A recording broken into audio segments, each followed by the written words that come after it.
Hey everybody, welcome back. Mike from Spectre Comics. Got another Photoshop tips video for you today. I'm going to show you how to cast shadows using Photoshop. Now there's a couple of different ways to do this. There's the easy way, which is simply applying a shadow effect to the layers you're working on. And then there's a little more complex way, so I'm going to show you that as well. It's a few more steps. It's still a simple way to do it.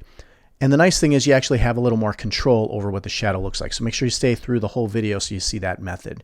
Now I'll show you the first way, which is just dropping a shadow on the layer. And I'm using my Spectre Comics Issue 2 cover as an example because, as you can see here, I actually cast a shadow below the character. This is Storbo. He's getting tossed out of a bar because he created a ruckus there. And you can see below him there's actually a cast shadow in almost the exact shape as his body. And you also see another character, Arco, getting cast against the wall over here. So this Storbo drawing where he's getting tossed, I'm actually going to isolate him on his own sheet just so I can illustrate how I did this. But first we're going to show you the easy way.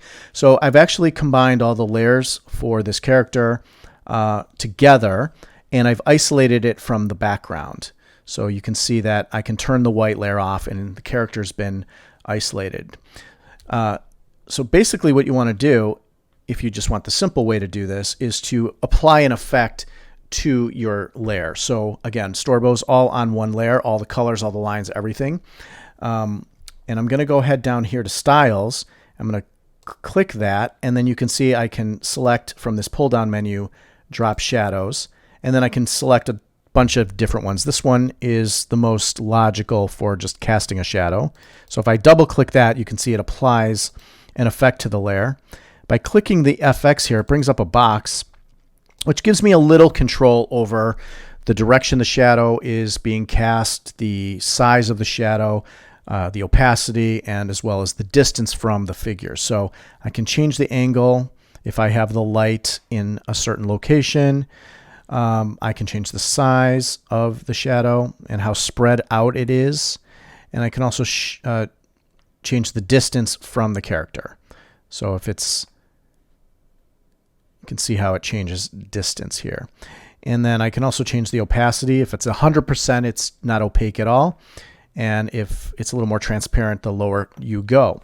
Now, the nice thing about this is it's really easy to just simply apply this, but I don't have control over the character. If we go back to the image of the cover, you can see that I've actually cast the shadow in the shape of the character, and that's kind of what I want to do. I want to have more control over what the shadow looks like. So let's go ahead and remove this effect from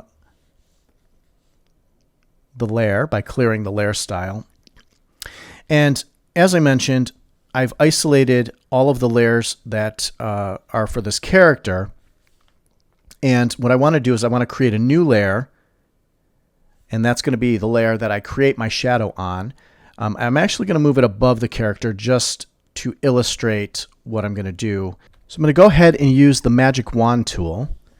I'm going to select, make sure contiguous is unchecked so that it selects everything, including these isolated areas that are contained within that are not part of the character. I'm going to select the white area, and now it highlights everything. Okay, you can see how it highlighted everything. Now I want to go ahead and select the marquee and hit the right mouse click and select the inverse. Now I've isolated the character himself. Okay, so now I can turn off the Storbo layer, and you can see his whole body is highlighted here. Now on our new layer, we're going to select the new layer. I'm going to go up to the paint bucket. I've got black paint, and I'm going to paint inside the character. And at 100%, you can see basically I've created a silhouette of the character now.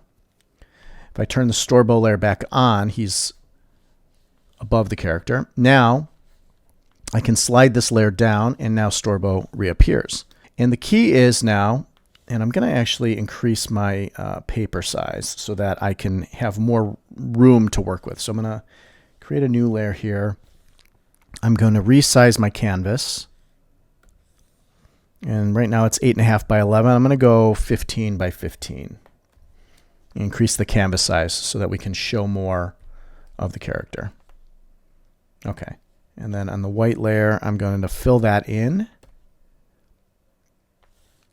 And now we have more room to play in order to stretch out the shadow. So I'm going to actually turn off the character here, and I'm going to highlight the shadow that we created, and I'm going to select the Move tool. So I've highlighted this with the marquee. Now I'm going to select the Move tool.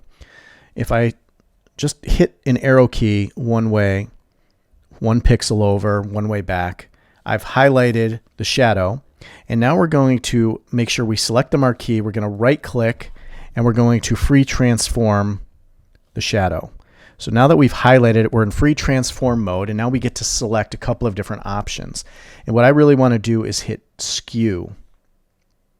Now I can stretch the character out and distort him more so that he's stretched out. So I'm actually going to flatten him so he's more on the ground. Now if I turn back on the Storbo layer, right now we need to decide which way the light is coming from. So if I say the light's coming from this direction, the shadow I want to cast over here. So I'm going to re-select the shadow, okay?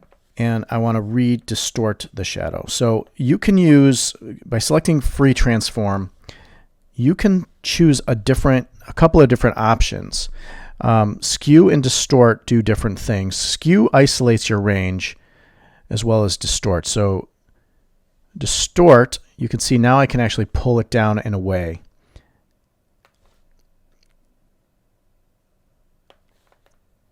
So you can see how we're stretching, and I just want to get a feel. Now his shadow's on the ground, the light's coming from this direction, and you can see how it's really flattening it out. But the nice thing is it's maintaining the same shape as the character. Now it's just getting distorted. So if I deselect there, now I've got my shadow cast. So I can actually move it around now. Because it's on its own layer, it's isolated, I can move it around. Now just for reference, I'm going to turn back the background lines on so you can kind of see. So here is part of the cover. If we go back to the original cover, I've isolated the background lines as well, just to kind of illustrate that now we can see the plane of the sidewalk, the wall behind, and you can see how the light being cast, stretching out the shadow, the light coming from this direction, and the shadow below getting cast.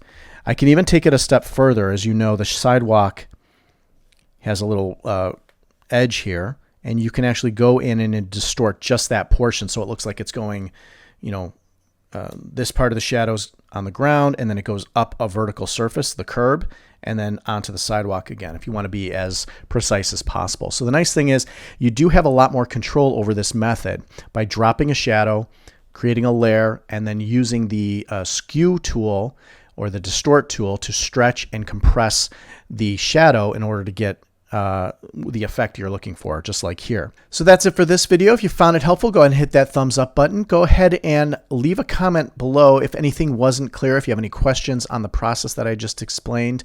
I do have additional Photoshop tips videos. I'll put a playlist up here as well as in the description section below. So again, thank you for watching. Have a great day. We'll see you next time.